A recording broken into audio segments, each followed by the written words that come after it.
Bonjour, je suis Romain Lasseur, docteur en toxicologie et écologie animale, expert international sur les espèces animales envahissantes. Aujourd'hui, j'ai choisi de vous parler du sujet préoccupant du frelon asiatique en France.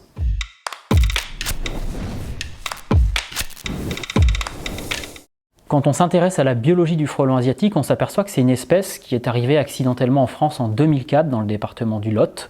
Et comme son nom l'indique, son aire de répartition initiale concerne l'arc asiatique et les différents pays d'Asie du Sud-Est. Il est donc arrivé en France accidentellement par le transport de poteries chinoises arrivées dans le département du Lot et contenant une reine fécondée qui pouvait à son tour créer une colonie primaire de frelons asiatiques en France.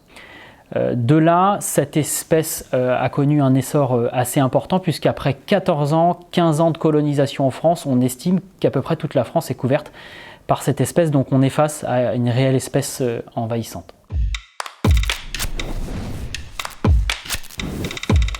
Comment on distingue le frelon asiatique des autres hyménoptères? Alors on parle de la grande famille des hyménoptères et notamment du frelon commun et de la guêpe qui est beaucoup plus commune chez nous. Comment on distingue le frelon asiatique? Il est plus petit que le frelon commun et son abdomen a une couleur principalement orangée là où le frelon commun a une couleur principalement jaune sur l'abdomen.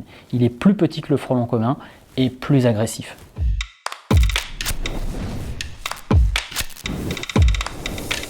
Quand on s'intéresse à l'impact de cette espèce envahissante qu'est le frelon asiatique, il apparaît un nouvel impact aujourd'hui qui est celui sur la biodiversité, puisque le frelon asiatique est beaucoup plus carnivore que le frelon commun. Ça signifie qu'il va devoir attraper par exemple des abeilles, attraper par exemple des pollinisateurs pour nourrir les larves au nid. Et donc on va avoir un vrai impact sur la biodiversité dans la mesure où ce frelon asiatique va localiser son nid.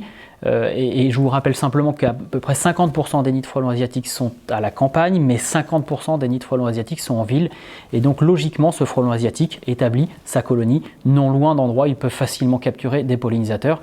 Et quand on connaît le rôle des pollinisateurs dans la pollinisation et notamment la reproduction des végétaux, eh bien ce frelon asiatique a un vrai impact à la fois sur les colonies d'abeilles, puisqu'il capture des abeilles, et à la fois sur la biodiversité parce qu'il capture beaucoup de pollinisateurs moins connus que les abeilles. C'est un fléau beaucoup plus important que celui qu'on peut connaître pour la guêpe ou le frelon commun qui sont essentiellement un risque de piqûre pour les gens qui vivent dans l'environnement de ces hyménoptères, alors que le frelon asiatique, en plus de son agressivité et du risque de piqûre qu'il occasionne dans les alentours de son nid, il constitue un vrai impact pour la biodiversité.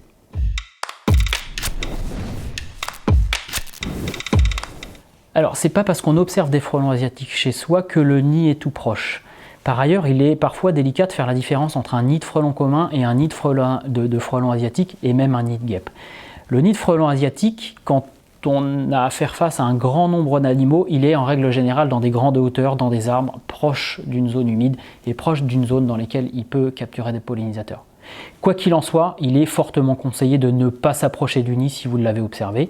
La seule différence qu'on observe entre un nid de frelon commun et un nid de frelon asiatique, c'est que les frelons communs vont rentrer par dessous le nid, et ce nid il est en règle générale en intérieur des bâtiments, alors que le frelon asiatique va rentrer par le côté du nid, qui est un nid, comme je vous le disais, qui est principalement en grande hauteur, au milieu de la forêt, et proche, en règle générale, d'un cours d'eau et d'une zone où on peut capturer facilement des pollinisateurs.